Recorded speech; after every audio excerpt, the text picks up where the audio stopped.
ओम नमो भगवते वासुदेवाय।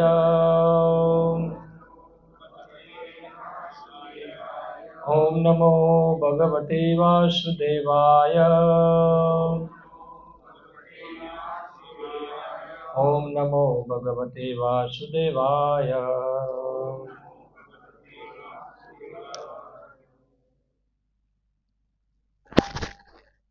हरे कृष्णा।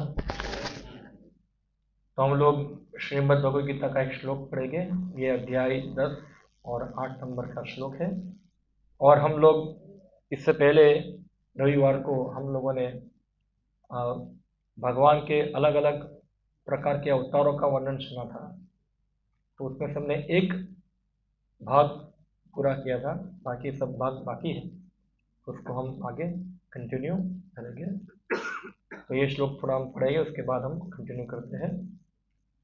अहम सर्वस्य प्रभवः मत्तः सर्वं प्रवर्तते इति मत्वा भजन्ते मां बुधाः भावसमन्विताः। अहं सर्वस्य प्रभवो मत्तः सर्वं प्रवर्तते इति मत्वा भजन्ते मां बुधा भावसमन्विताः। अहं सर्वस्य प्रभवो मत्तः सर्वं प्रवर्तते इति मत्वा भजन्ते मां बुधा भावसमन्विताः। अहं सर्वस्य प्रभवो मत्तः सर्वं प्रवर्तते इति मत्वा भजन्ते मां बुधा भावसमन्विताः। अहम मैं सर्वस्य सबका प्रभवः उत्पत्ति का कारण मत्तः मुझसे सर्वं सारी वस्तुएं प्रवर्तते उद्भूत होती है। इति इस प्रकार मत्वा जानकर भजन्ते भक्ति करते हैं मां मेरी बुधाः विद्वान जन भाव समन्विताः अत्यंत मनोयोग से। अनुवाद एवं तात्पर्य कृष्ण कृपा मूर्ति अभय शरणारविंद भक्तिवेदांत स्वामी श्री प्रभुपाद द्वारा। मैं समस्त आध्यात्मिक तथा भौतिक जगतों का कारण हूँ। प्रत्येक वस्तु मुझसे ही उद्भूत है। जो बुद्धिमान या भली भांति जानते हैं वे मेरी प्रेमा भक्ति में लगते हैं तथा हृदय से पूरी तरह मेरी पूजा में तत्पर होते हैं। तात्पर्य: जिस विद्वानों ने वेदों का ठीक से अध्ययन किया हो और भगवान चैतन्य जैसे अधिकारियों से ज्ञान प्राप्त किया हो तथा यह जानता हो कि इन उपदेशों का किस प्रकार उपयोग करना चाहिए, वही यह समझ सकता है कि भौतिक तथा आध्यात्मिक जगतों के मूल श्री कृष्ण ही है। इस प्रकार के ज्ञान से वह भगवत भक्ति में स्थिर हो जाता है। वह व्यर्थ की टीकाओं से या मूर्खों के द्वारा कभी पथभ्रष्ट नहीं होता। सारा वैदिक साहित्य स्वीकार करता है कि कृष्ण ही ब्रह्मा, शिव तथा अन्य समस्त देवों के स्रोत है। अर्थवा वेद में गोपाल तापानी उपनिषद 1.24 में कहा गया है, यो ब्रह्माणां विदिधाति पूर्वं यो वै वेदांश्च गोपयति स्म कृष्णः। प्रारंभ में कृष्ण ने ब्रह्मा को वेदों का ज्ञान प्रदान किया और उन्होंने भूतकाल में वैदिक ज्ञान का प्रचार किया। पुनः नारायण उपनिषद में 1 में कहा गया है, अथ पुरुषो ह वै नारायणो कामयत प्रजा सृजयति।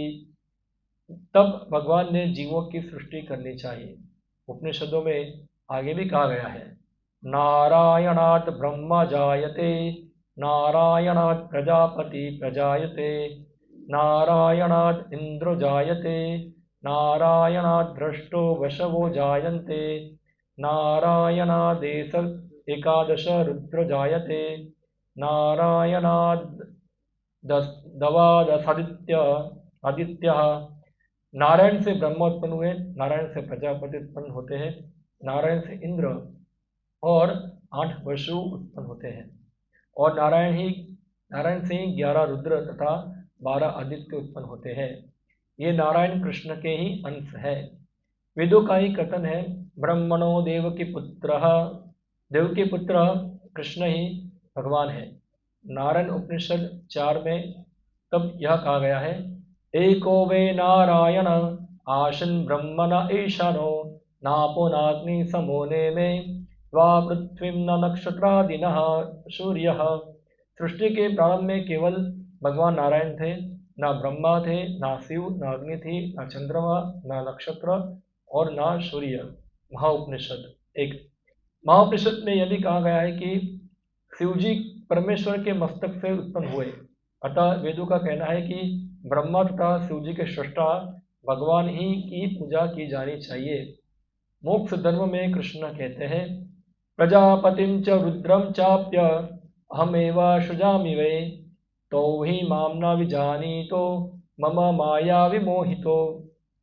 मैंने ही प्रजापतियों को, शिव तथा अन्यों को उत्पन्न किया, किंतु वे मेरी माया से मोहित होने के कारण ये नहीं जानते कि मैंने ही उन्हें उत्पन्न किया। वराह पुराण में भी कहा गया है, नारायण परो देवस् तस्माद् जातश्चतुर्मुखः, तस्माद् रुद्रो भवद्देवः स च सर्वज्ञतां गतः। नारायण भगवान हैं जिससे ब्रह्मा उत्पन्न हुए और फिर ब्रह्मा से शिव उत्पन्न हुए। भगवान कृष्ण समस्त उत्पत्तियों के स्रोत है और वे सर्व कारण कहलाते हैं। वे स्वयं कहते हैं, चूंकि सारी वस्तुएं मुझसे उत्पन्न है, अतः मैं सबों का मूल कारण हूँ। सारी वस्तुएं मेरे अधीन हैं, मेरे ऊपर कोई भी नहीं है। कृष्ण से बढ़कर कोई परम नियंता नहीं है। जो व्यक्ति प्रामाणिक गुरु से या वैदिक साहित्य से इस प्रकार कृष्ण को जान लेता है, वह अपनी सारी शक्ति कृष्ण भावना रूप में लगाता है और सचमुच विद्वान पुरुष बन जाता है। उसकी तुलना में अन्य सारे लोग जो कृष्ण को ठीक से नहीं जानते, मात्र मूर्ख सिद्ध होते हैं। केवल मूर्ख ही कृष्ण को सामान्य व्यक्ति समझेंगे। कृष्ण भावनाभाई व्यक्ति को चाहिए कि कभी मूर्खों द्वारा मोहित न हो। उसे भगवद गीता की समस्त अप्रामाणिक टीकाओं एवं व्याख्याओं से दूर रहना चाहिए और दृढ़तापूर्वक कृष्ण भावनाभूत में अग्रसर होना चाहिए। ओम अज्ञानतिमिरन्धस्य ज्ञानाञ्जनशलाकया चक्षुरुन्मिलितं येन तस्मै श्रीगुरुवे नमः। श्रीचैतन्यमनोभीष्टं स्थापितं येन भूतले स्वयं रूपः कदा मह्यं ददाति स्वपदान्तिकं। वन्देऽहं श्रीगुरो श्रीयुतपदकमलं श्रीगुरुन् वैष्णवांश्च श्रीरूपं साग्रजातं सागररघुनाथामृतं त्वं सजीवं स्वाद्वैतं सावधूतं परिजनसहितं कृष्णचैतन्यदेवं श्रीराधाकृष्णपादान् सहगणललिता श्रीविशाखान्वितांश्च श्रीकृष्णचैतन्य प्रभु नित्यानंद श्री अद्वैत गदाधर शिवासादि गौर भक्तवृंद। हरे कृष्णा कृष्णा कृष्णा हरे हरे, हरे राम राम राम हरे हरे। हरे कृष्णा। तो हम लोग पढ़ रहे थे कैसे कृष्ण जो है सभी प्रकार के अवतारों के मूल है। तो हमने इससे पहले चर्चा किया था, आपको याद होगा कि भगवान कृष्ण के अलग अलग विस्तार होते हैं। सबसे पहला विस्तार है बलराम का।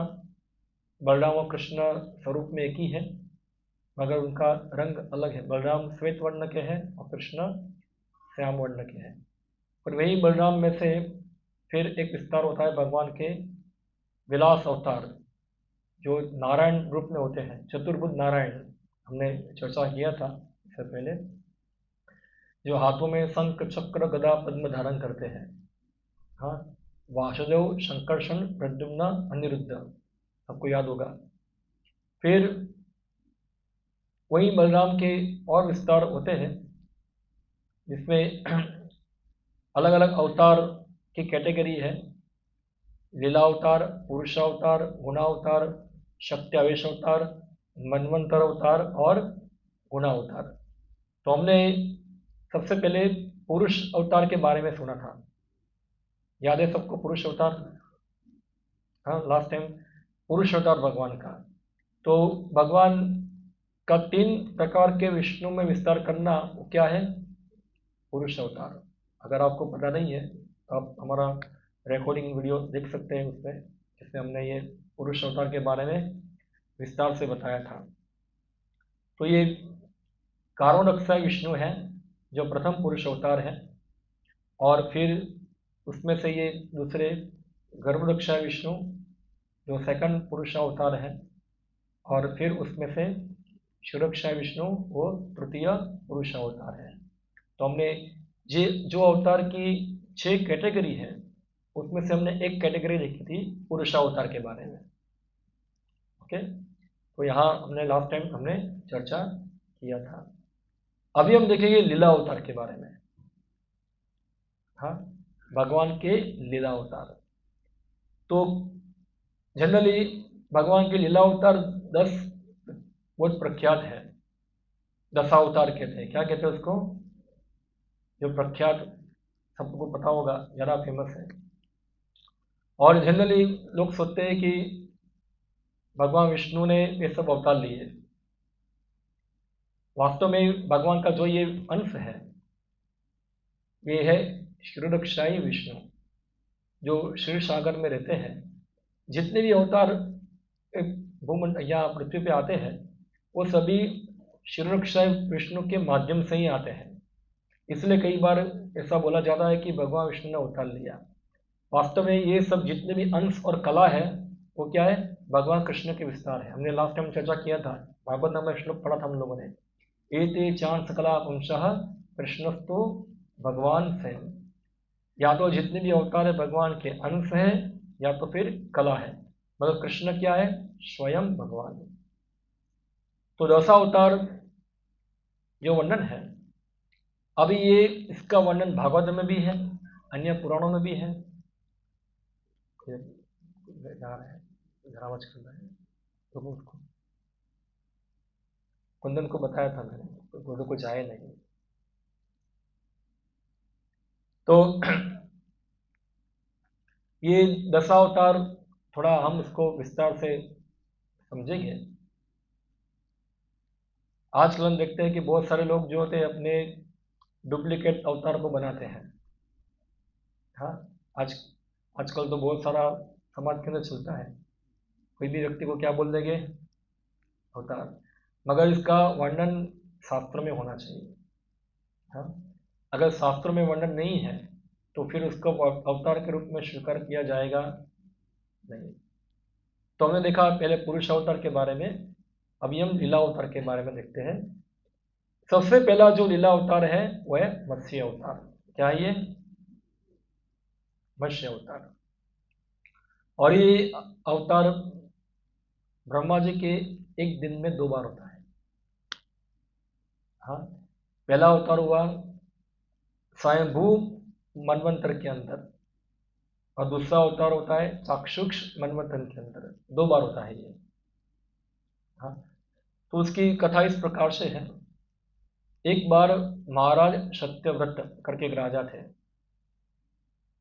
तो हर रोज वो पूजा करते थे। तो एक बार वो कुछ पानी में स्नान करने गए, ऐसे हाथ ऐसे किए तो उनके हाथों में एक छोटी सी मछली आ गई, और वो उसको डाल रहे थे। मछली ने बोला मुझे बचाओ, मुझे इसमें मत डालो। तो राजा ने मछली को ले लिया, और घर के अंदर एक बर्तन था, उसमें पानी भरा हुआ था, उसने वो मछली को डाल दिया। दूसरे दिन देखा तो ये मछली जो थी बर्तन जितनी बड़ी हो गई। एक दिन में क्या हो गई, इतनी बड़ी हो गई। तो मछली बोलती है कि राजा, ये पानी मेरे लिए कम पड़ता है, थोड़ा बड़ा व्यवस्था करो। तो राजा ने क्या किया, उसको गांव के तालाब में डाल दिया। हाँ, दूसरे दिन वो तालाब जितनी बड़ी हो गई। हाँ, बोला ये भी पानी कम पड़ रहा है, और बड़ा पानी लेके आओ। तो राजा ने फिर एक नदी में डाल दिया, और बड़ी हो गई, नदी के अंदर भी नहीं आ पाई। तो क्या करें, उसको उठाया, समुद्र में डाल दिया, और बड़ी हो गई, बहुत विशाल हो गई। राजा को आश्चर्य हो गया, कौन है आप, अब कोई मायावी जादूगर है, कौन है। तो राजा भगवान के भक्त थे, वो समझ गए कि कौन है, भगवान विष्णु है। हाँ, और ये मत्स्य अवतार लेके वो आए हैं। तो देखो, भगवान जब भी प्रकट होते हैं तो कुछ एक्स्ट्रा ऑर्डिनरी कार्य करते हैं, जो हमारी बुद्धि से क्या होता है, परे होता है। जैसे आपका कई बार कैलकुलेटर ले लो, कैलकुलेटर, उसमें आप बहुत सारा कैलकुलेट करो, बाद में क्या आ जाएगा, बस अभी एरर आ गया, अभी ज़्यादा आगे बढ़ेगा नहीं। भगवान जो है वो एरर से भी आगे है, हमारी भौतिक बुद्धि से क्या है, परे है।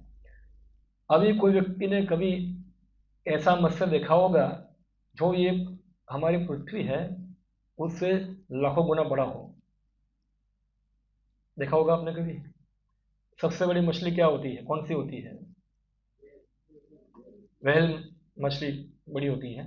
सब लोग इधर देखने को नहीं मिलती है, ज़्यादातर तो पैसिफिक सागर में ज़्यादा होती है व्हेल, बहुत बड़ी मछली होती है।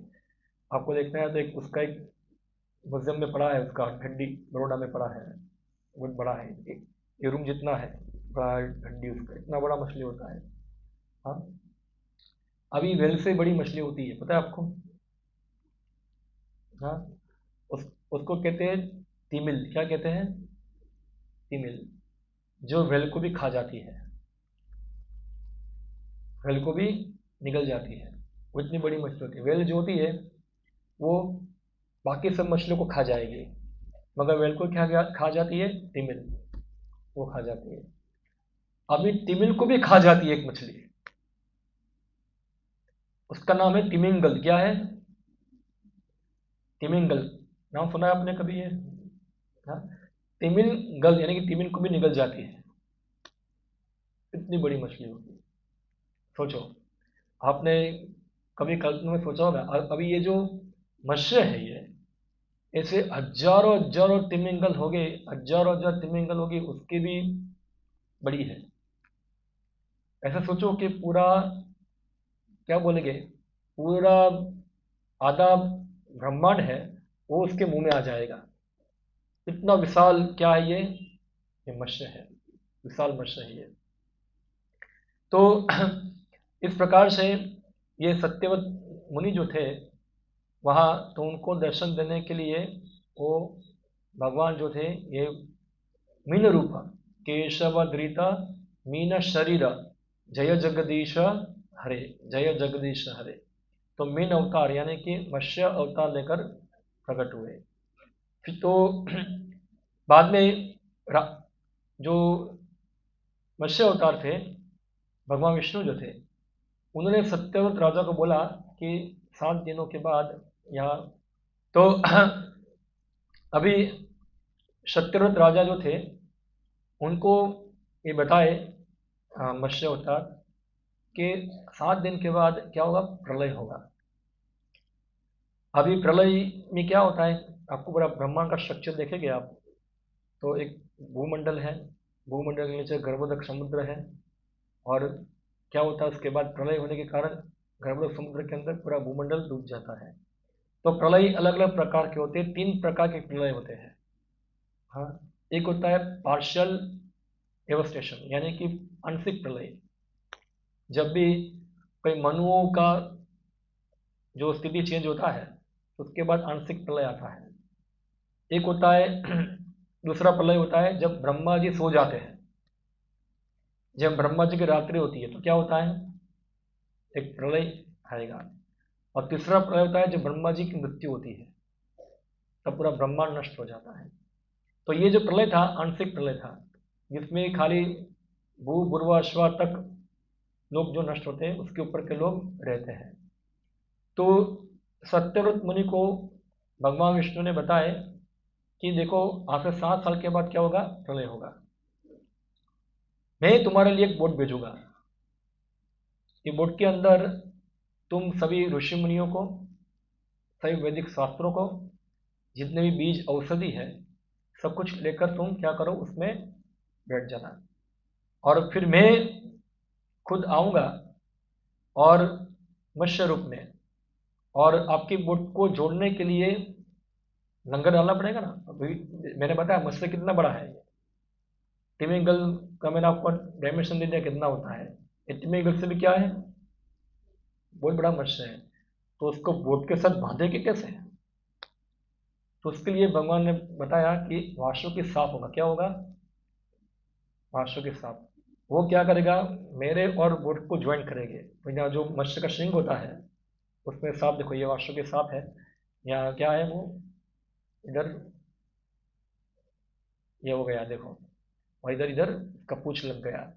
और इस प्रकार ये मत्स्य अवतार जब तक प्रलय खत्म नहीं होगा तब तक वो पानी में रहा अंदर। और तब तक शरतरत मुनि के साथ आध्यात्मिक चर्चा करते रहे, उनको आध्यात्मिक ज्ञान देते रहे। तो ये मत्स्य अवतार है। तो कोई कल्पना नहीं कर सकता है कि इस प्रकार का बड़ा मत्स्य होगा।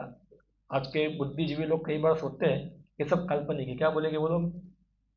क्योंकि उनके दिमाग में कभी घुसेगा नहीं कि इतना बड़ा कोई मत्स्य होगा। हाँ, क्योंकि वो सब अब कुछ अपनी आंखों पे देखा हुआ चीज को ही विचार करते हैं।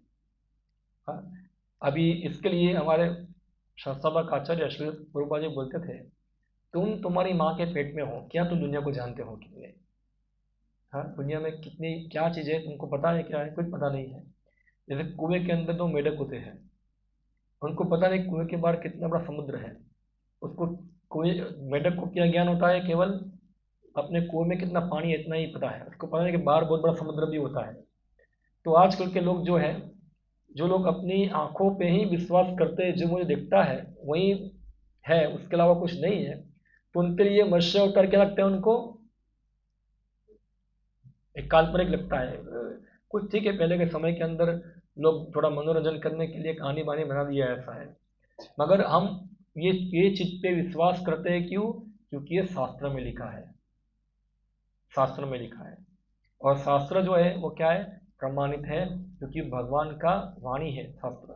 शास्त्र कोई काल्पनिक कथाएं प्रदान करती नहीं है। तो ये भगवान विष्णु का प्रथम अवतार है, मत्स्य अवतार, जो लीला अवतार कहा जाता है, पहला। सेकंड जो प्रकट हुआ वह है कूर्म अवतार। क्या है ये? कूर्म अवतार। तो सबको पता होगा, देवता और दानवों का पहले युद्ध होता है। दानव लोग जीत जाते हैं, देवता लोग हार जाते हैं।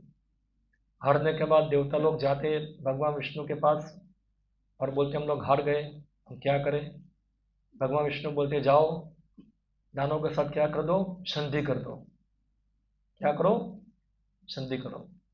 और भगवान विष्णु ने एक उदाहरण दिया कि तुम लोग क्या करो, एक एक लॉजिक बताया, चूहा और सर्प का लॉजिक। तो आपने देखा होगा, सांप जो होता है कभी घर बनाता, वो किसके घर में रहता है?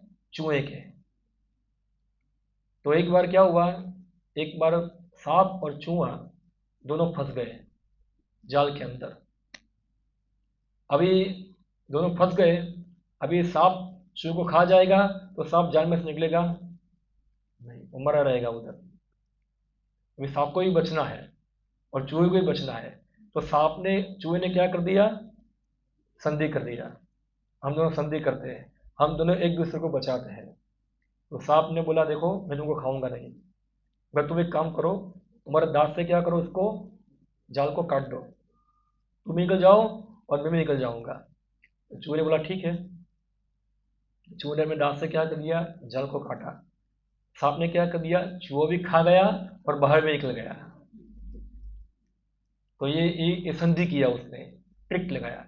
तो यहाँ भगवान विष्णु ने सब देवताओं को बताया देखो आप असुरों के साथ क्या कर लो, संधि करो, खूब मेहनत करो, दोनों दोनों संधि करके अमृत निकालो, और फिर वो अमृत कौन पी जाना, आप पी जाना, उसको मत देंगे हम लोग।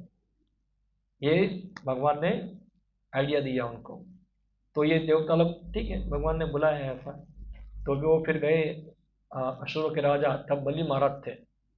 हाँ, और इंद्र जाके बताए हम लोग क्या लड़ना झगड़ना बंद कर दे, हम लोग संधि कर लेते हैं अभी, इंडिया पाकिस्तान क्या हो जाएगा, संधि हो जाएगी अभी।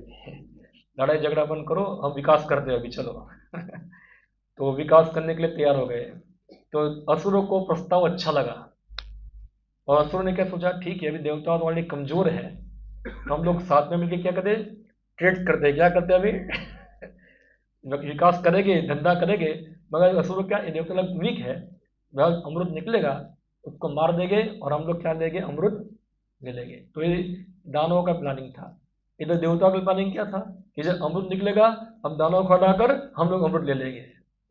दोनों का प्लानिंग समान था। ठीक है, हो गया। और फिर बोले समुद्र मंथन करना है, तो कैसे करेंगे, तो उसके लिए क्या चाहिए, तो एक इतना बड़ा समुद्र है, उसको मथने के लिए तो बड़ा बड़ा पर्वत चाहिए। तो पर्वत को सिलेक्ट किया, मंदराचल पर्वत। भाई मंदराचल पर्वत का आप ऊंचाई हाइट देखोगे, लंबा बड़ा है, आप हिमालय को भूल जाओगे। हिमालय तो कुछ भी नहीं इसके सामने, बहुत छोटा है, इतना बड़ा पर्वत मंदराचल पर्वत। तो असुर और देवता उठाने गए, उठा पाए, इतना बड़ा पर्वत था, दब दब के मर गए सब लोग। फिर भगवान विष्णु आए, उन्होंने अपने हाथ से उठा लिया पर्वत को, और अपने गरुड़ पर बैठा कर सबको वहां लेके आ गए, समुद्र में रखा। अभी जैसे ही समुद्र में रखा, और ये लोग उसको समुद्र मंथन करने के लिए रस्सी चाहिए ना, रस्सी, तो उसके लिए क्या चाहिए फिर, सांप चाहिए। वासुकी सांप लेके आए, जो बहुत बड़ा था, पहले देखा हम लोग कितना बड़ा सांप है ये, इतना बड़ा सर्प है, ये पृथ्वी के ऊपर 4 बार लिपट जाएगा ना तो भी खत्म नहीं होगा, इतना बड़ा सर्प है ये वासुकी। तो इतना बड़ा सर्प होता है, आपको लगे क्या प्रभु जब पी क्या है आज क्या है। पृथ्वी के ऊपर लिपट जाएगा, ये मेरी बात नहीं, ये शास्त्र बताते हैं, इतना बड़ा उसका लंबाई चौड़ाई है वासुकी सांप का। तो ये पूरा मंदराचल पर्वत पे लपेट गया है, और एक तरफ देवता और एक तरफ असुर, दोनों ने खींचना चालू किया, तो पर्वत तो कहाँ गया, नीचे डूबना चालू गया, उसके वजन के कारण सब निराश हो गए, क्या करें क्या करें। तब भगवान ने कुर्मा अवतार लिया। कौन सा अवतार, कुर्मा अवतार। और कुर्मा अवतार के पीठ के ऊपर ये पर्वत को रख दिया, और यहाँ से देवता और यहाँ से असुर दोनों लोग सर को खींच रहे हैं, ये पत्थर भगवान कुर्मा के पीठ पे घूम रहा है। अभी शास्त्र बताते हैं कि भगवान ने ये क्यों अवतार लिया, तो बताया भगवान को पीठ पीठ में खुजली आ गई, क्या आ गई, खुजली आ गई। तो खुजली खुजाने के लिए क्या ऊपर पर्वत को रखाया, और देवता को तुम लोग खींचो, मेरी खुजली थोड़ी अच्छी हो जाए, ऐसा है। तो इतना मेहनत करा उनके पास। अभी ये इसको कहते हैं भगवान। हाँ, अभी जो आजकल के लोग अपने आप को भगवान बोलते हैं, उनको बोलो ठीक है, तुम्हारे ऊपर 1 टन का पत्थर रखते हैं, और तुम्हारा क्या, हम समुद्र मंथन करते हैं, चलो अभी तुम्हारी खुजली क्या, तुम्हारा अंदर से हर पेट पाट निकल जाएगा बाहर पूरा। हाँ, तो ये आजकल के डुप्लीकेट भगवान की बात है, मगर ये तो वास्तविक है। तो इस प्रकार से कुर्म अवतार भगवान है, केशव धृता कुर्म शरीर, जय जगदीश हरे। तो ये इस प्रकार से भगवान ने समुद्र मंथन द्वारा ये अवतार लेकर लीला किया।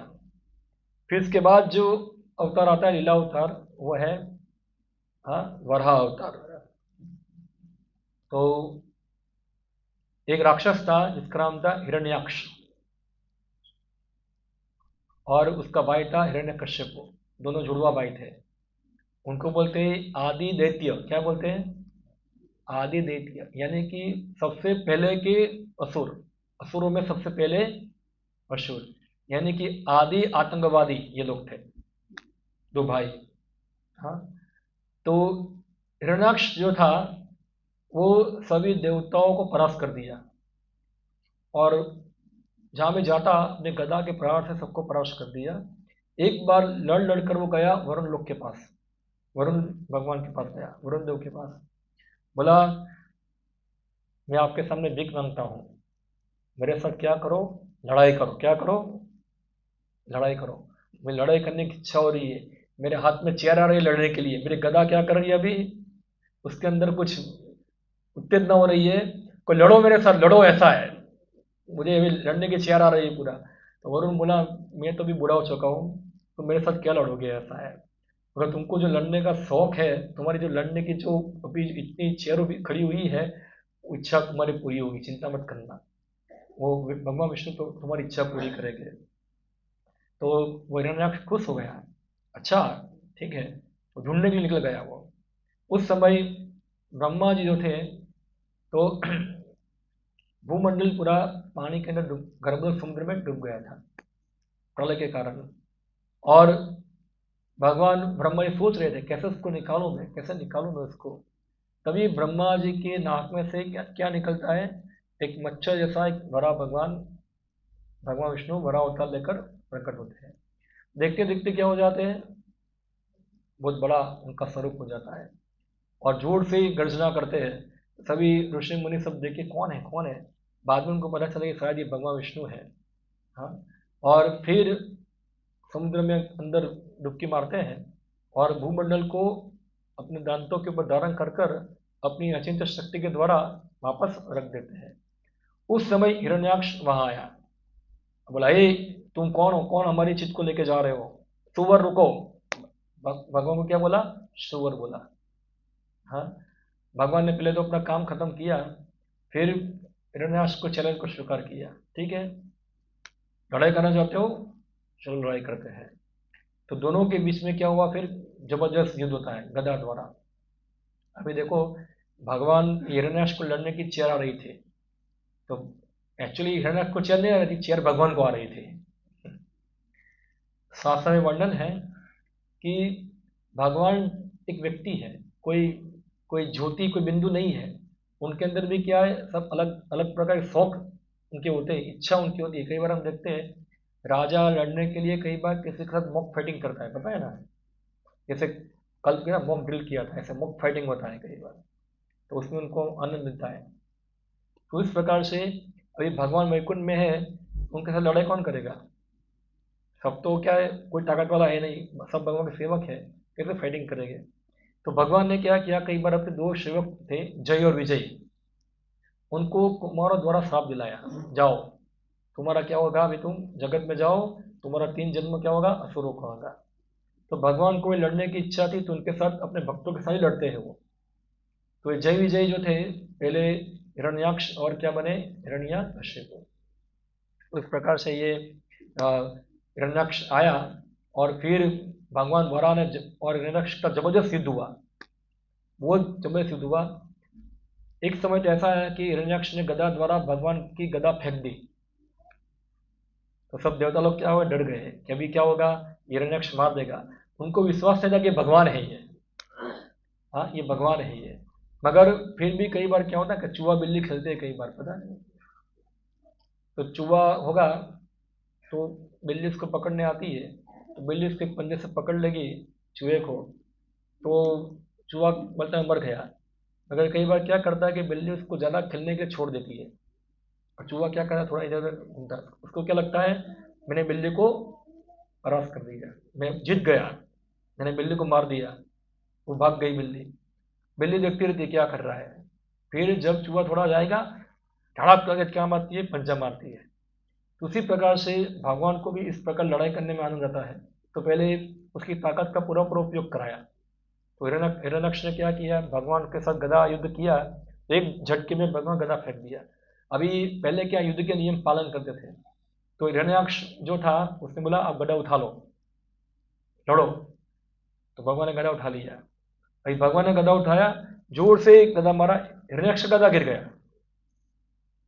भगवान भाई उठा लो, उठाया, उठाया, फिर दूसरा गदा मारा, दूसरा गिर गया, दूसरी बार उठाओ, क्या है, ऐसा कितनी बार उसको मारा, कितनी बार उठाया, उसको इस प्रकार से शर्मिंदा कर दिया पूरा क्योंकि बार बार गदा लेता है, बार बार भगवान उसकी गदा गिराते हैं, तो उसको क्रुद्ध हो गया, क्या एक अपमान हुआ ना एक प्रकार से उसका। फिर हिरण्याक्ष भगवान ने क्या, अपना गदा छोड़ दिया, बोला तुम्हारे पास गदा नहीं है, ठीक है मेरा भी गदा छोड़ता हूँ, चलो हाथ से लड़ते हैं। तो हाथ से लड़ाई चालू किया, तो एक दूसरे को मार रहे थे। भगवान ने फिर क्या किया, खाली एक झपट यहाँ मारा, किधर, और वो खून की उल्टी करना चालू कर दिया और वहीं मर गया। तो ये बता, भगवान को असुर को मानना है ना, तो उनको इतना शक्ति खर्च करने की आवश्यकता नहीं है, खाली एक चुटकी में सबको मार सकते हैं। मगर थोड़ा भगवान को क्या, थोड़ा एक अच्छा एक कॉम्पिटिटर मतलब लड़ने के लिए, तो इस प्रकार से हिरण्यक्ष को शक्ति दिया कि तुम लड़ो मेरे साथ। और इस प्रकार से भगवान जब हिरण्यक्ष को मार दिया, तो उनको क्या लगा, मैं जीता। क्या हुआ, मैं जीता। क्योंकि जीतने के लिए भी सामने वाला पार्टी भी ताकत वाला होना चाहिए ना, तभी जीतने का आनंद बढ़ता है ना। हाँ, जैसे आप देखते हैं ना, क्रिकेट मैच होता है, तो कोई टीम जो होगी वो वीक है, तो वीक टीम को हराने से कुछ इतना आनंद आएगा नहीं। पर सोचो कुछ बहुत बहुत पक्की टीम है और उसको हराया, तो क्या होगा, थोड़ा उसका आनंद क्या होता है थोड़ा ज्यादा होता है। तो भगवान तो बहुत पक्के हैं, मगर भगवान क्या करते हैं, कई बार असुरों को इतना पक्का बनाते हैं कि लगता है कि उनके जितनी ताकत वाले हैं। और फिर भगवान जब असुरों को परास्त करते हैं, तो उनको लगा कि यार मैंने अभी किसी को परास्त किया। तो इस प्रकार से भगवान हरा अवतार ग्रहण करते हैं। फिर आता है भगवान का नरसिम्हा अवतार। हाँ, तो नरसिम्हा अवतार जो है उसका भाई कौन था, हिरण्यकशिपु। हाँ, तौवाकार कमल वरे नखाम अद्भुत श्रृंगम दलित हिरण्यकशिपु तनुभृंगम केशवधृत नरहरि रूप जय जगदीश हरे, जय जगदीश हरे, जय जगदीश हरे। अभी ये जो हिरण्यकश्यप जो था, वो भी उसके भाई की तरह आतंक मचा रहा था। जब उसके भाई को भगवान ने मार दिया वरा अवतार में, तो उसने सोचा भी मैं भी विष्णु को मार दूंगा, मेरे भाई का हत्या का क्या लूंगा, बदला लूंगा। उसने कठोर तपस्या की, हाँ, बहुत सालों तक। और उसको क्या बनना था, अमर। अमर बनने की तपस्या की। मगर ब्रह्मा जी जब प्रकट हुए और ब्रह्मा जी को बोले हिरण्यकश्यप को मुझे अमर बनाओ, ब्रह्मा जी बोले मैं खुद अमर नहीं, तुमको क्या अमर बनाऊंगा। तो उसने फिर क्या किया, अलग अलग ट्रिक लगाया कि मैं ऊपर ना मरूं, नीचे ना मरूं, ना शस्त्र से ना अस्त्र से, ना फलाना दिखना, ना जीवित ना मृत। इस प्रकार से जिस प्रकार से मृत्यु होती है, तो सब प्रकार से उसने ब्रह्मा के साथ कंडीशन रख दिया। ब्रह्मा जी ठीक है, तथास्तु, चले गए। अब इसका आतंक बहुत बढ़ गया, भयंकर आतंक हो गया, क्योंकि ताकत मिल गया उसको। हाँ, ताकत मिल गया, सभी देवताओं को परास्त कर दिया, सभी बड़े बड़े देवताओं से भाग गए, सबको दास बना दिया। खुद देवता त्रस्त होकर ब्रह्मा के पास गए, ब्रह्मा को बोलते आपको बचाओ, क्या वरदान दे दिया आपने, ये सब हम सबको क्या कर रहा है अभी, मार रहा है। ब्रह्मा बोले चिंता मत करो, हाँ, पापी का घड़ा भरने दो, इसका पाप का घड़ा भरने दो।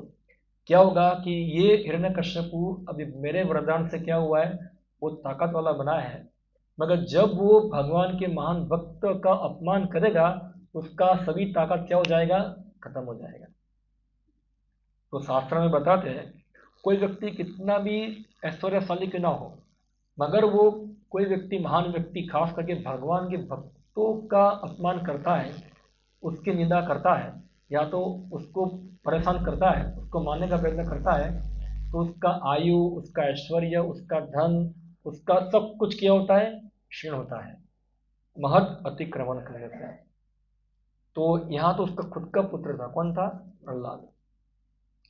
हिरण्यकश्यप को चाहता था कि उसका पुत्र उसके जैसा क्या बने, असुर बने। हाँ, और उसने प्रयास किया उसको स्कूल में डालकर पढ़ाने का, उसको सब आसुरी शिक्षा देने का, मगर प्रहलाद जो था, वो तो क्या है, वो शिक्षा ग्रहण किया नहीं। ऊपर से नारद मुनि ने जो बताया था, उस प्रकार से वो भक्ति में जीवन जी रहा था। हिरण्यकश्यप को पसंद नहीं था ये सब, क्या पूरा दिन हरे कृष्णा करते रहते हो, हाँ, कोई साइंटिस्ट बनो, कोई असुर बनो, ये सब क्या है ये, उसको पसंद नहीं था। तो ये प्रहलाद तो उसकी बात माना नहीं, उसने बहुत प्रयास किया समझाने का।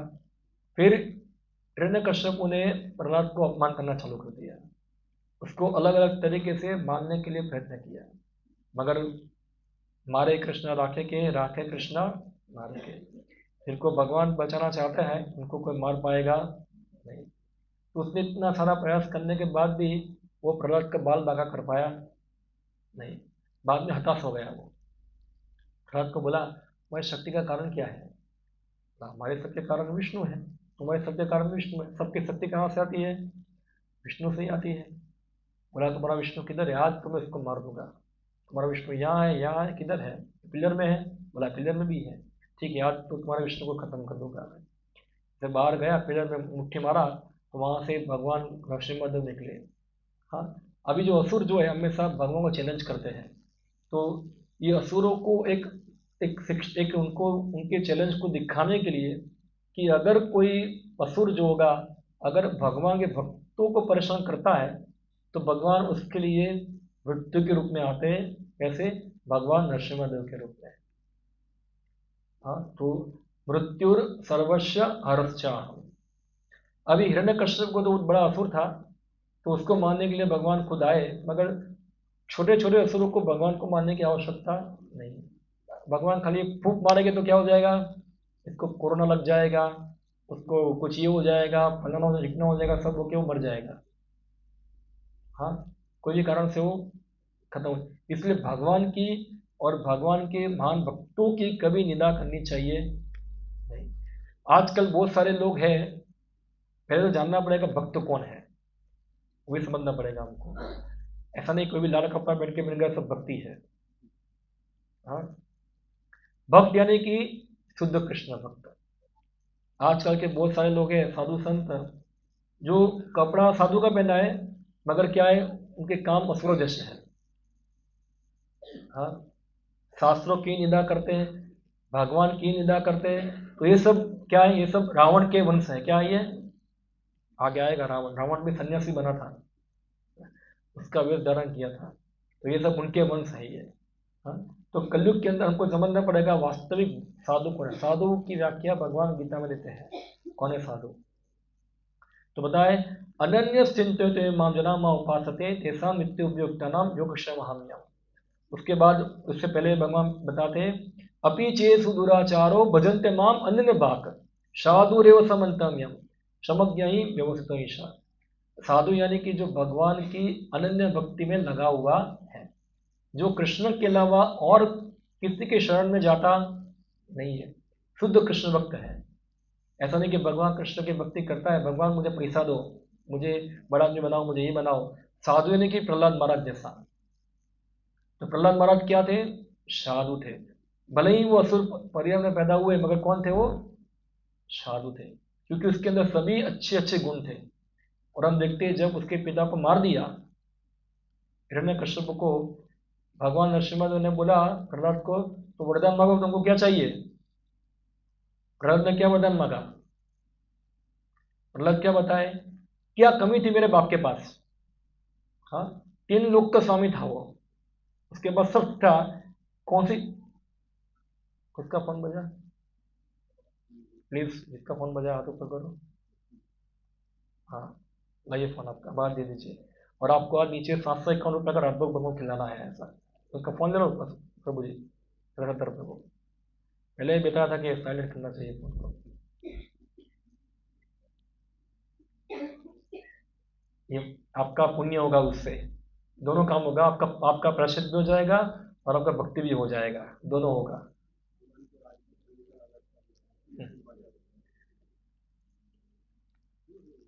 वो स्लिप फड़ा है, बाद में फोन देना उनको, ऐसा है। दो फायदा, डबल फायदा, डबल ऑफर, डबल, वो जगह से लाड़वा मिलेगा उनको। उनकी आदत सुधर जाएगी, उनका सेवा भी हो जाएगा, दोनों। तो कहाँ थे हम लोग? हाँ, तो हाँ, प्रहलाद के अंदर सभी प्रकार के साधुओं के गुण थे। तो साधु का सबसे बड़ा लक्षण क्या है? भगवान का शुद्ध भक्त। जब भगवान नरसिंहदेव ने बोला कि तुम वरदान मांगो, क्या मांगा वरदान? कुछ नहीं, मेरे पिता के पास सब कुछ था, क्या मांगू मैं? मुझे कुछ चाहिए नहीं, कुछ नहीं चाहिए। बस अगर आपको वरदान देना ही है, तो मुझे ऐसा वरदान दो कि मेरे हृदय के अंदर किसी प्रकार की भौतिक इच्छा ना रहे, ये वरदान दो मुझे। और मैं आपका तव भृत्य सेवा, आपके भक्तों की सेवा में मैं लगा रहा हूँ, ये प्रहलाद महाराज ने मांगा। तो ये शुद्ध भक्त है, ये साधु है। ऐसा नहीं कि भगवान मुझे गाड़ी दो, मुझे बंगला दो, मुझे ये दो वो दो, ये भक्त का लक्षण नहीं है। ये तो बिजनेसमैन का लक्षण है ये। हाँ, तो ऐसे भक्तों की रक्षा करने के लिए भगवान नरसिम्हदेव आए। हाँ, रात को सता रहे थे और इस प्रकार भगवान ने क्या किया, अपने नाखून से इसका छाती फाड़ दिया, तनु भृंग, हाँ, फाड़ दिया। और इस प्रकार से ये भगवान नरसिम्हदेव का अवतार प्रकट हुआ। उसके बाद लीला अवतार एक और आता है, वह है वामन अवतार। हाँ, तो इसकी भी कथा उस प्रकार से ही है। देवता असुर में झगड़ा चलता है हर बार।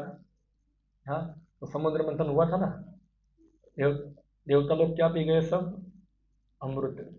असुर लोग बेचारे रह गए। बाद में दोनों में युद्ध हुआ, असुरों को बहुत मारा, किसने, देवताओं ने। बहुत उनका बहुत मारा, सबके हाथ पैर तोड़ दिए, सब कुछ कर दिया और पूरा पूरा मार कर चले गए।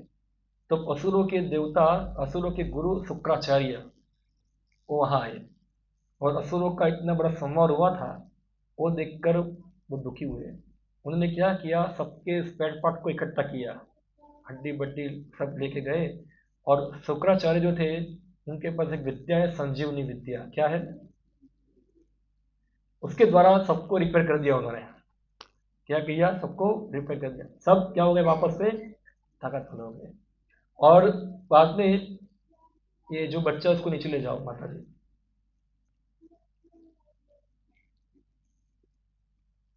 बाद में शुक्राचार्य जो थे, बोले अभी देवता अमृत पी के बहुत ताकत वाले हो गए हैं, उसको हराना तो क्या करना पड़ेगा। तो बलि महाराज को बोला, तुम क्या करो, एक विश्वजित यज्ञ करो। हाँ, और बलि महाराज ने खास करके भृगु वंश के ब्राह्मण थे, उनको अपना जो यज्ञ करने के लिए उनको आमंत्रित किया, यानी कि वो लोग यज्ञ करेंगे उनके बिहार में, और उनसे यज्ञ की दीक्षा ली। और शुक्राचार्य जो थे वो सब नजर रख रहे थे वहाँ। अभी ये ब्राह्मणों की सेवा करने से बलि महाराज ताकत वाले हो गए, बहुत ताकत वाले हो गए उनकी गुरु निष्ठा के अंदर। अभी देवता लोग बोले ये विश्वजीत यज्ञ कर लेगा, बाद में तो हम लोग गए, वो हमारा स्वर्ग भी क्या करेगा, सब खत्म कर देंगे। क्योंकि बलि महाराज अभी बिना अमृत पिए ही ताकत वाले हो गए हैं, क्योंकि उनके ऊपर भृगु मुनि के ब्राह्मणों का क्या है, आशीर्वाद है, शुक्राचार्य का क्या है, पूरा आशीर्वाद है। तो सभी देवता गए भगवान के पास, हमको बचाइए, अभी क्या होगा, कैसे हम इसमें से बचे। भगवान बोले चिंता मत करो, मैं कुछ आयोजन करता हूँ। उस समय कश्यप मुनि की एक जो उसकी पत्नी थी, अदिति, वो भी दुखी थी, क्योंकि उनके सब पुत्रों को मारकर भगा दिया था। तो अदिति ने भी भगवान से प्रार्थना किया कि मेरे पुत्रों का घर वापस मिल जाए, अभी लोग भटक रहे हैं पूरा। और एक व्रत पालन किया। तो भगवान विष्णु बोले ठीक है, मैं तुम्हारे सभी पुत्रों को अपना घर वापस दिलाऊंगा, मैं खुद तुम्हारे वहाँ जन्म लूंगा और बलि महाराज सब कुछ लेकर तुम्हारे पुत्रों को वापस दे दूंगा। और तब भगवान वामन देव क्या हुए, प्रकट हुए। तो छोटे बच्चे के रूप में आए, छोटे बोने के रूप में। और उस समय वामन को सब भेंट दिया, सब लोगों ने, और वामन गए बलि महाराज का जब यज्ञ हो रहा था वहाँ गए। और वहाँ जाकर बलि महाराज ने देखा कोई ब्राह्मण आ रहा है, उनका स्वागत किया, ये चरण धोए, बोला आप इधर पधारे हमारे यज्ञ के अंदर, आपको कुछ लगता है, कुछ आवश्यकता है, मांगिए, क्या चाहिए आपको। क्योंकि बलि महाराज राजा थे, और राजा के पास कोई दक्षिणा मांगने आएगा तो कोई मना कर सकता नहीं है, जो मांगे वो देना पड़ेगा, ये राजा का धर्म होता है। तो वामन देव बताए, देखो मैं तो बहुत एकदम एकदम निस्वार्थ ब्राह्मण हूँ, मेरी इतनी ज़्यादा आवश्यकता नहीं है, मुझे केवल 3 पैर भूमि चाहिए, ज़्यादा लोभ हम करते नहीं है, कि ब्राह्मण ज़्यादा लोभ करेगा तो उसका ब्राह्मण तो खत्म हो जाएगा। हाँ, 3 पैर भूमि मुझे दे दो। बलि महाराज सोचे तुम क्या मांगते हो, लगता है तुम मूर्ख ब्राह्मण हो, क्या है। बोला मेरे पास कोई एक बार मांगने के लिए आएगा कोई, उसके बाद उसको किसी और के पास मांगने की आवश्यकता रहती नहीं है, वो पूरा जीवन उसका कल्याण हो जाएगा। तो तुम कोई लोक मांग लो, कोई गाँव मांग लो, कोई शहर मांग लो, हाथी घोड़ा मांगो, सोना मांगो, एक या 3 पैर भूमि मांग लिया। और तुम्हारे पैर भी क्या है, छोटे छोटे, 3 पैर भूमि में करोगे क्या तुम, कुछ बड़ा मांगो। तुम लगता है इतना सीख के नहीं आए, तुम्हारी बुद्धि इतनी ठीक नहीं है। नहीं नहीं, मेरी बुद्धि ठीक ही है। क्योंकि मैंने सुना है कि अगर मैं कुछ ज़्यादा मांगूंगा तो मेरा लोभ बढ़ जाएगा। इससे मैं आज ये मांगूंगा, कल मुझे ये चाहने की इच्छा होगी, बाद में मुझे ये चाहने की इच्छा होगी। इस प्रकार से मेरा क्या हो जाए, पतन हो जाएगा। इसलिए शास्त्र बताते हैं कि जो है उसमें संतोष मानना चाहिए, संतोष ही परम सुख है। ऐसा क्या ये वामन देव भगवान ने बलि महाराज को बताया। बलि महाराज बोले ठीक है, आपकी जो इच्छा। अभी जो जब भी कोई वचन देना होता है तो हाथ में प्रण लेना होता है पानी लेकर, और उसमें बोलना होता है ओम तत्सत। ये बोलना होता है कि जो मैं वचन दे रहा हूँ मैं पालन करूंगा। बोला पानी लो, कि जो आप वचन दे रहे हो पालन करेंगे। हाँ, तो बलि महाराज ने पानी लिया, तुरंत शुक्राचार्य आ गए वहां, रुको रुको रुको रुको, वचन मत लो, वचन मत लो, ये तुमको ठगने के लिए आया है।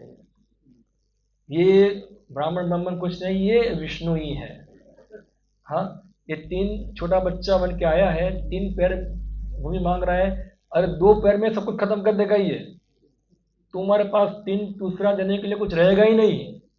तुम्हारा वचन पालन कर पाओगे नहीं, और वचन ना पालन करने के कारण तुमको दुर्गति तुम्हारी होगी।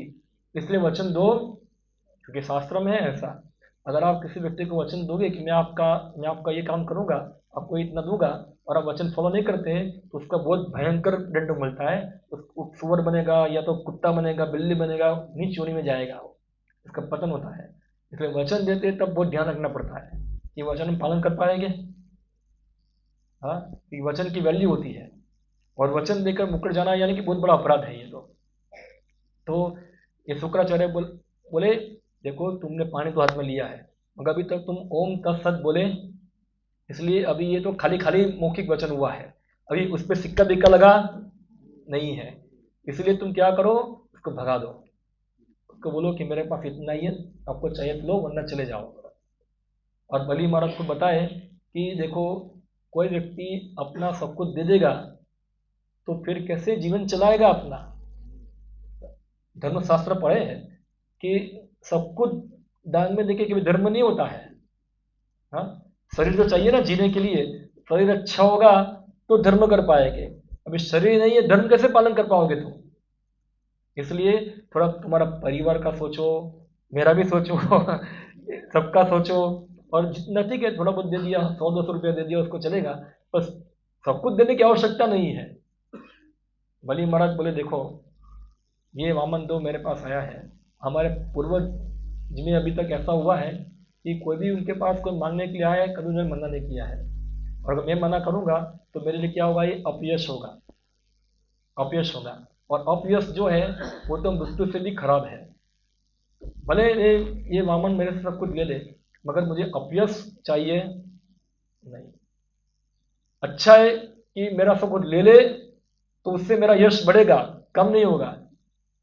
मगर मैं नहीं दूंगा तो मेरा अपयश होगा, और मैं जीते जी मरा हुआ रहूंगा मैं। बराबर है ना, क्योंकि सब कुछ मेरे पास है मगर मेरा यश खत्म हो गया तो मैं तो जीते जी मरा हुआ रहूंगा इधर। इससे अच्छा है क्या है, ये सब कुछ ले ले। और अभी तक बलि महाराज कर दिया कि अभी तक ऐसा नहीं हुआ कि कुछ दान देके गरीब बन गया हुआ, अभी ऐसा हुआ है ऐसा कभी कि कोई व्यक्ति बहुत दान देके क्या बन गया, रोड पे आ गया, ऐसा हुआ है? हाँ, बहुत पैसा उड़ा के गरीब हो गया होगा ऐसा। हाँ, मगर कोई दान देके कभी गरीब बना नहीं है। तो अगर कोई भविष्य में याद करेगा कि बलि महाराज सब कुछ दान में देके गरीब बन गए, तो इतिहास में पहले एक ही केस होगा ऐसा ही है, और कोई केस होगा नहीं। तो मैं इसको मना करूंगा नहीं, ये मैं इसको दे दूंगा। तो बलि महाराज ने वचन दिया, ओम तत्सत, पानी गिरा दिया। भाई वामन भगवान बोले ठीक है, तो अभी मापता हूँ पहले पैर। तो पहले पैर में जमीन माप लिया, दूसरे पैर में आकाश, इतना बड़ा रूप धारण कर कर।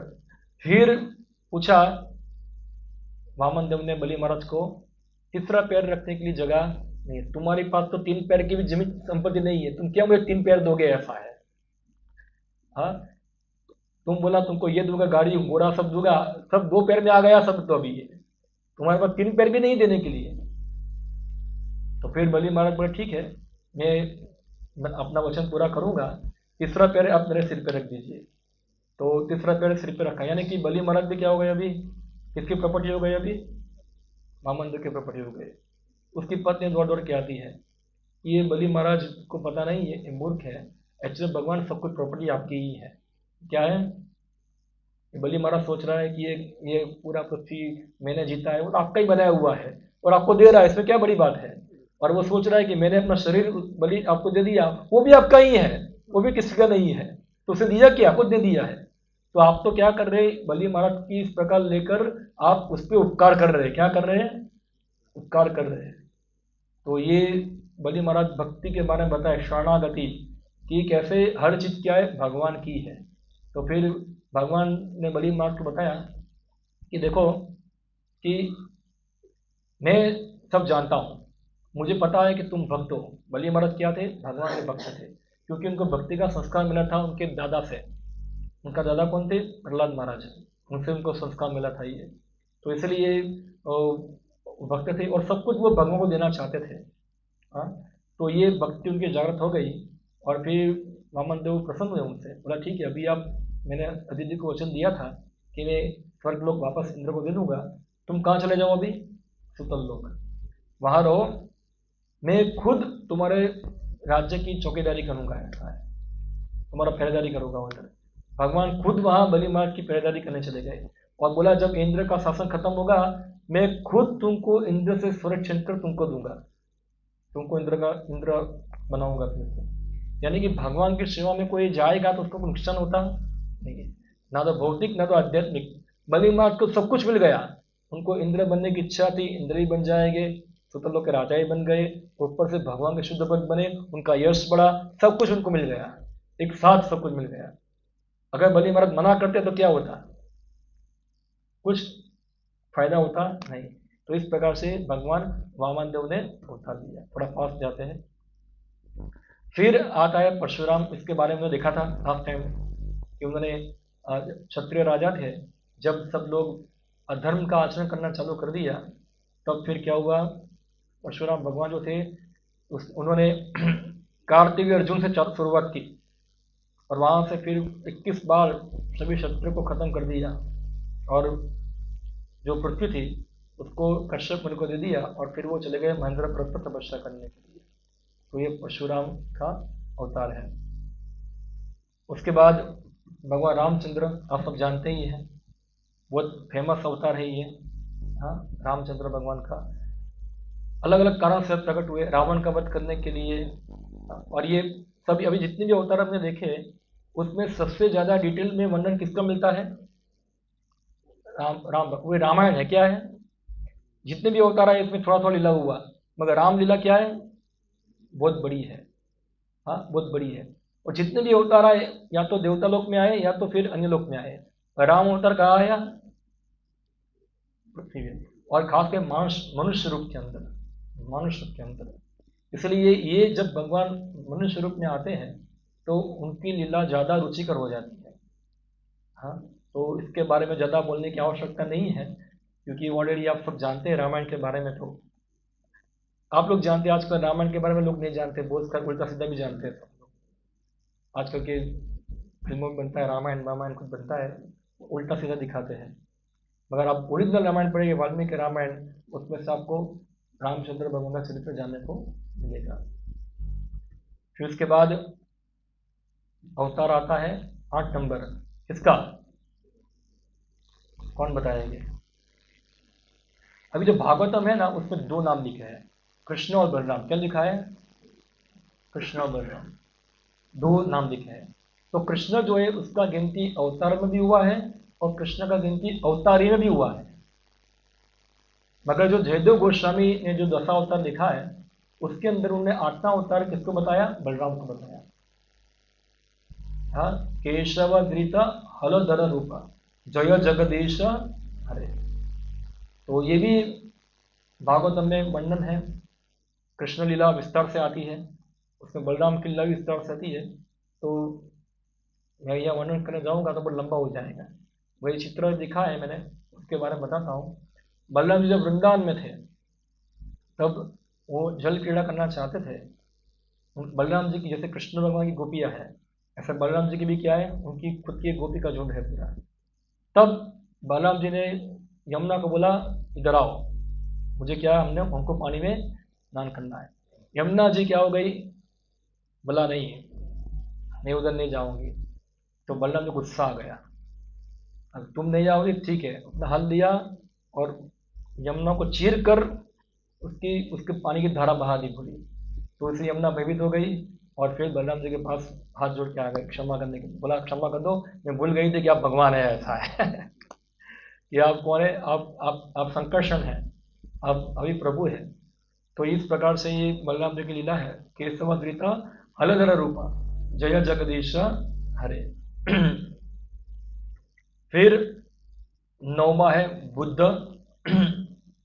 तो निंदसी यज्ञ विदेह श्रुति जातम सदय हृदय दर्शित पशुघातम केशवधृता बुद्ध शरीर जय जगदीश हरे। तो जब भगवान बुद्ध प्रकट हुए उस समय के अंदर ज्यादातर जो ब्राह्मण लोग थे वो वेदों के आड़ में कर्मकांड में पशु बलि करते थे यज्ञ के अंदर, और उस समय सभी यज्ञशालाएं थी वो कत्ल खाने बन गई थी, और कोई उनको बोलता कि आप पशु बलि मत करो, तो ब्राह्मण लोग क्या बोलते हैं, हमारे वेदों में लिखा है, हम तो वेदों को पालन करते हैं। तो उस समय भगवान बुद्ध विष्णु भगवान खुद आए और उन्होंने ब्राह्मणों से तर्क किया कि मैं आपके वेदों को स्वीकार करता नहीं हूं, यानी कि बुद्ध ने वेदों को नकार दिया। अभी जो वेदों को मानता है उसको कहते हैं आस्तिक, और जो वेदों को नहीं मानता है इसको क्या कहते हैं, नास्तिक। तो बुद्ध क्या बन गए, वेद ना मानकर क्या हो गए, नास्तिक। इसलिए आजकल जो बुद्ध धर्म चलता है उसको वैदिक धर्म वाले नास्तिक बोलते हैं उनको, हाँ, बुद्ध और जैन दोनों को, क्योंकि वो वेदों को मानते नहीं है। अभी बुद्ध ने वेद को रिजेक्ट कर दिया, और उसके पीछे प्रयोजन क्या था कि जो पशुओं की हिंसा हो रही थी उसको बचाने के लिए, उसको रक्षा करने के लिए। और बुद्ध ने सिद्धांत क्या बताया, अहिंसा अच्छा धर्म है, अहिंसा पालन करना चाहिए। तो वो समय के लिए वो सिद्धांत पालन करना जरूरी था। तो बुद्ध के प्रभाव से तो क्या हो, धीरे धीरे पूरा वैदिक समाज जो था वो बुद्ध में क्या हो गया, कर्मठ हो गया, पूरा भारत बुद्धिस्ट हो गया था। खास करके सम्राट अशोक के शासन के अंदर तो पूरा भारत में बुद्धिस्ट फैल गए थे। हाँ, है यहाँ कोई है, हरे कृष्णा भक्ति दान प्रभु, इधर क्यों कोई व्यक्ति है। तो फिर अभी इसको करेक्ट करना पड़ेगा वापस, क्योंकि बुद्ध तो भगवान है और भगवान का आने का उद्देश्य क्या होता है, धर्म की स्थापना करना। मगर भगवान ने तो वेदों को हटाकर धर्म स्थापना किया, तो वेद को वापस स्थापित करना पड़ेगा ना फिर। तो इसीलिए हम देखते हैं कि बुद्ध के जाने के बाद फिर भगवान ने भेजा शंकराचार्य को, हाँ, जो शिव जी के अवतार थे, उन्होंने फिर बुद्ध को परास्त किया, जो बुद्धिस्ट फिलोसफी जिसको परास्त किया, और फिर उन्होंने वेदों को फिर से स्थापित किया। फिर आए रामानुजाचार्य, उन्होंने शंकराचार्य की फिलोसफी को परास्त किया, उन्होंने बताया विष्णु श्रेष्ठ है। उसके बाद मध्वाचार्य, उन्होंने और परास्त किया, और उसके बाद मध्वाचार्य के बाद फिर आए निम्बार्काचार्य, वल्लभाचार्य, चैतन्य महाप्रभु, सभी आचार्य ने आके वास्तविक जो वैष्णव सिद्धांत है शास्त्रों के अनुसार वो स्थापित किए। तो ये बुद्ध भी क्या है, छंद अवतार है। तो हम लोग उसको अवतार के रूप में मानते हैं बुद्ध को, मगर उनका फिलोसफी स्वीकार करते नहीं है, कि बुद्ध वेदों को स्वीकार कर, वेदों को मानते हैं, भगवान विष्णु का अवतार है, मगर उनकी शिक्षा क्या है, नास्तिक है, क्योंकि वेदों को मानते नहीं है। तो ये बुद्ध अवतार का थोड़ा अलग प्रयोजन है। फिर एक अवतार है जो अभी आने वाला है, वो क्या है, अभी तो आया नहीं, आप लोग राह देखो उसकी, अभी ऐसा है, कब आएगा पता नहीं। बताए भागवतम में कलयुग के अंत में आएगा, कब आएगा। आजकल के लोग बहुत सारे हैं वो बोलते आ गया कल की अवतार, ऐसा है, मगर भागवत में वर्णन है कि कल की अवतार कलयुग के अंत में आएगा। हाँ, 4,32,000 साल का क्या है, कलयुग है। अभी कलयुग के खाली 5,000 साल खत्म हुए, कितने, अभी 4,27,000 साल बाकी है, और अभी 5,000 साल में आप देखो कितना भयंकर कलयुग हो चुका है। तो 4,27,000 साल में कैसा हो जाएगा, पूरा भयंकर होगा। तो बताए जब म्लेच्छ यवनों की संख्या बढ़ जाएगी और सब लोग ज्यादा दुराचारी बन जाएंगे, तब भगवान कल की प्रकट होंगे। उनका जन्म कहाँ होगा उसका वर्णन है, हाँ, और उनके माता पिता कौन होंगे, और फिर बोलते हैं घोड़े पर बैठकर अपनी तलवारों से सभी मृक्षों का क्या करेंगे, निधन करेंगे। और फिर उसके बाद फिर से सतयुग की क्या होगी, स्थापना होगी। तो ये दशावतार का वर्णन वर्ण हुआ। अभी हमने दो विभाग देखा, एक पुरुष अवतार और लीला अवतार। अभी नेक्स्ट हम क्या देखेंगे, गुणा अवतार। क्या देखेंगे, वो हमारे नेक्स्ट नेक्स्ट संडे हम उसको देखेंगे। हरे कृष्णा।